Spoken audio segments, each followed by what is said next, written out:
आपने देखा कि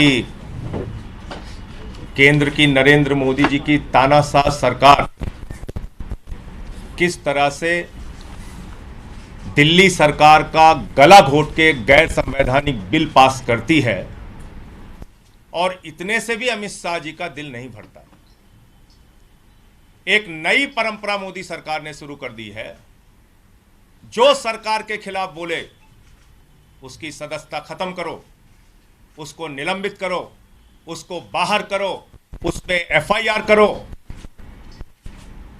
तो सीधे सीधे तानाशाही घोषित कर दो। क्यों लोकतंत्र का ड्रामा पीट रहे हो?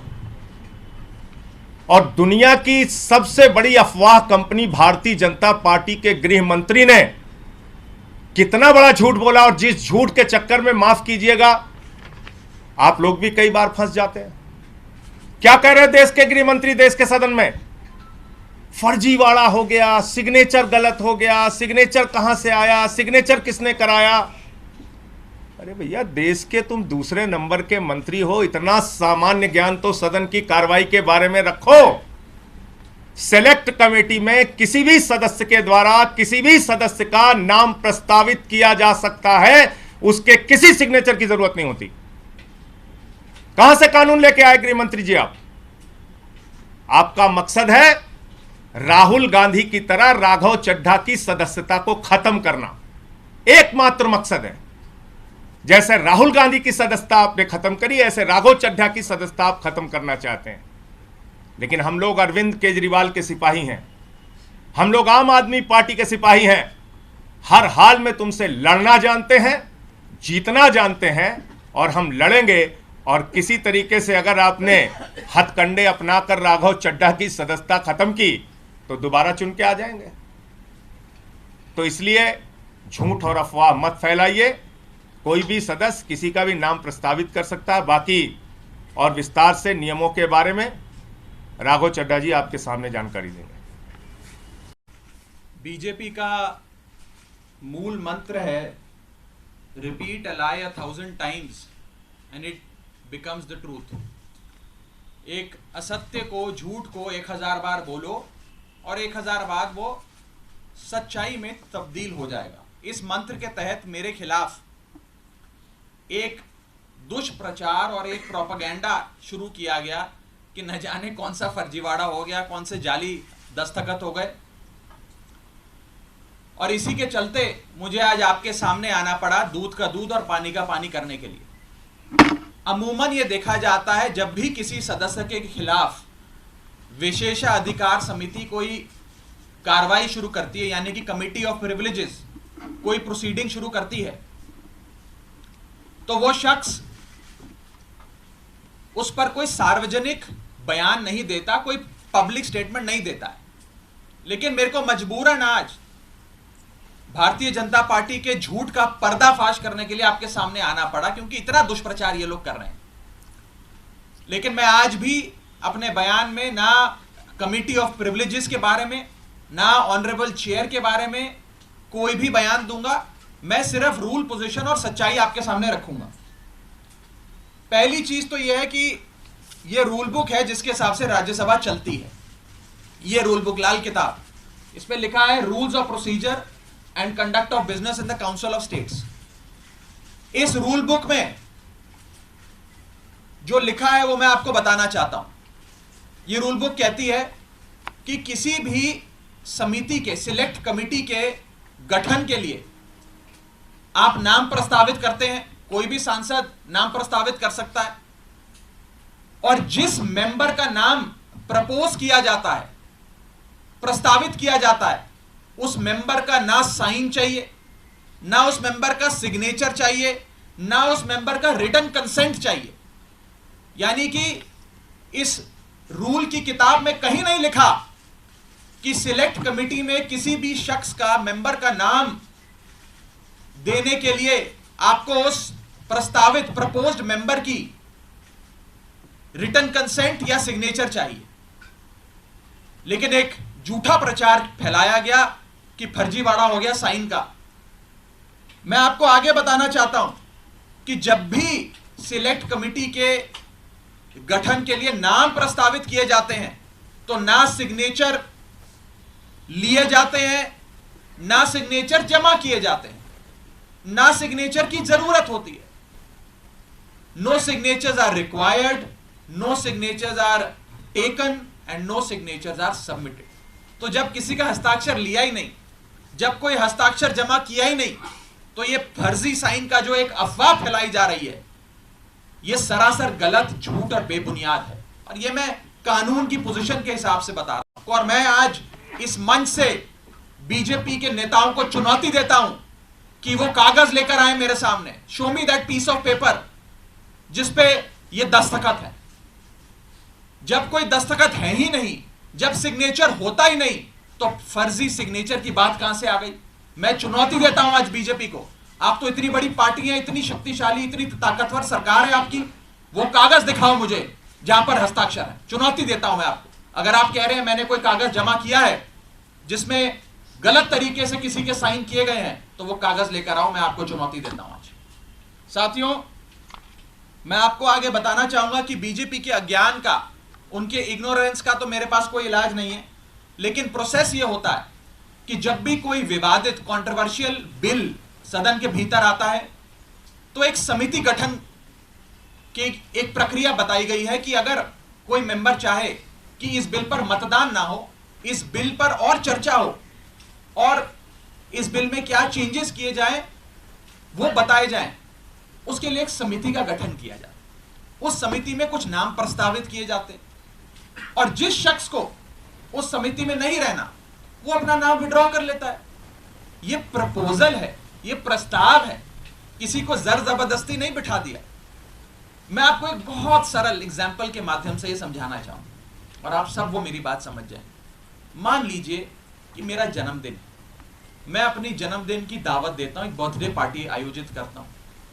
अपनी बर्थडे पार्टी में मैं 10 लोगों को न्योता देता हूं आने के लिए। 10 में से 8 लोग मेरा न्योता स्वीकार लेते हैं, आ जाते हैं। 2 लोग मेरा न्योता नहीं स्वीकारते, उल्टा मुझे कहते हैं तुम्हारी हिम्मत कैसे हुई हमें न्योता देने की, तुम कैसे, तुम्हारी हिम्मत कैसे हो गई, मजाल कैसे होगी कि तुमने हमें अपने जन्मदिन का न्योता दे दिया।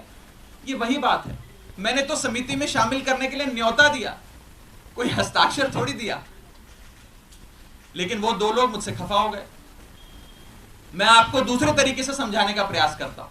आज इस प्रेस कॉन्फ्रेंस में इतने सारे पत्रकार आए हैं, मैंने अपनी पार्टी को 10 पत्रकारों का नाम प्रस्तावित किया कि इन 10 पत्रकारों को आप आज की प्रेस कॉन्फ्रेंस में बुला लीजिएगा, मैं मीडिया से संवाद करना चाहता हूं। 10 में से 8 पत्रकार आ गए, 2 पत्रकार नहीं आए, और जो 2 पत्रकार नहीं आए वो कहते हैं इनकी हिम्मत कैसे हुई हमें न्योता देने का प्रेस कॉन्फ्रेंस का। 2 पत्रकार नाराज हो गए। ये साफ तौर पे इस समस्या का एक सरल सा एग्जाम्पल है। मैं ये बात रखना चाहता हूं कि जो मेरे खिलाफ कंप्लेंट्स दर्ज हुई, जिस मामले को कमिटी ऑफ प्रिविलेजेस को रेफर करा गया, उसका ये पार्लियामेंट्री बुलेटिन है, सरकारी डॉक्यूमेंट है। मैं आज बहुत सबूत लाया हूं दिखाने के लिए आप सबको, ताकि दूध का दूध और पानी का पानी हो जाए। ये पार्लियामेंट्री बुलेटिन है जिसके तहत मेरे खिलाफ जो कंप्लेंट्स आई उसे विशेषाधिकार समिति को विचार के लिए भेजा गया। इस पूरी पार्लियामेंट्री बुलेटिन में कहीं भी फर्जीवाड़ा, फोर्जरी, फोर्ज्ड साइन, सिग्नेचर, हस्ताक्षर, किसी भी शब्द का प्रयोग नहीं किया गया। सिर्फ इतना बोला गया कि इसकी जांच करके बताइए। अगर कोई फोर्जरी होती, कोई फर्जीवाड़ा होता, सिग्नेचर शब्द का प्रयोग तो कम से कम किया गया होता इस पार्लियामेंट्री बुलेटिन में। यह सरकारी दस्तावेज है राज्यसभा सेक्रेटेरिएट का, इसमें भी कहीं जिक्र नहीं किया गया। इसलिए नहीं किया गया क्योंकि जब साइन है ही नहीं तो साइन आएंगे कहां से। लेकिन भारतीय जनता पार्टी के झूठ का मुकाबला करना आसान नहीं है, इसलिए आज आपके सामने आकर यह बात रखनी पड़ी। और जहां तक विशेषाधिकार समिति का प्रोसीडिंग्स का मामला है, प्रिविलेज कमेटी का मामला है, इस देश के कई बड़े नेताओं के खिलाफ कमिटी ऑफ प्रिविलेजेस ने प्रोसीडिंग्स शुरू करी, कार्रवाइयां करी, जिसमें स्वर्गीय अटल बिहारी वाजपेयी जी हैं, जिसमें स्वर्गीय इंदिरा गांधी जी का नाम आता है, मनमोहन सिंह जी का नाम आता है, मोरारजी देसाई जी का नाम आता है, सुषमा स्वराज जी का नाम आता है, अरुण जेटली जी का नाम आता है। उस श्रेणी के अंदर अगर हमें भी शामिल किया गया तो कोई बात नहीं है, मजबूती से अपना जवाब विशेषाधिकार समिति के सामने, कमेटी ऑफ प्रिविलेजेस के सामने देंगे। मैं शहीद आजम भगत सिंह की धरती से आता हूं और पूरी न्याय की लड़ाई लड़ूंगा, और मेरा विश्वास है कि कमेटी ऑफ प्रिविलेजेस अंत में दूध का दूध और पानी का पानी कर न्याय अवश्य करेगी। यह बात थी कि क्या हुआ।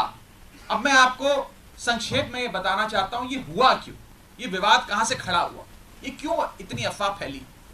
ये इसलिए फैली क्योंकि सोमवार दोपहर को सदन के अंदर आम आदमी पार्टी की ओर से मैंने पूरी मजबूती से दिल्ली के अध्यादेश पर अपना वक्तव्य दिया, और उसके ठीक 6 घंटे बाद मेरे खिलाफ बीजेपी ने यह आरोप लगाने शुरू कर दिए। इनको दिक्कत यह नहीं है कि मैंने नाम प्रस्तावित करे, इनको प्रॉब्लम यह नहीं है कि मैंने किसी कमेटी के गठन के लिए कुछ एमपीज के नाम दे दिए। इन्हें दिक्कत यह है कि एक 34 साल के युवा ने हमें खड़े होकर ललकारा कैसे, एक युवा ने हमसे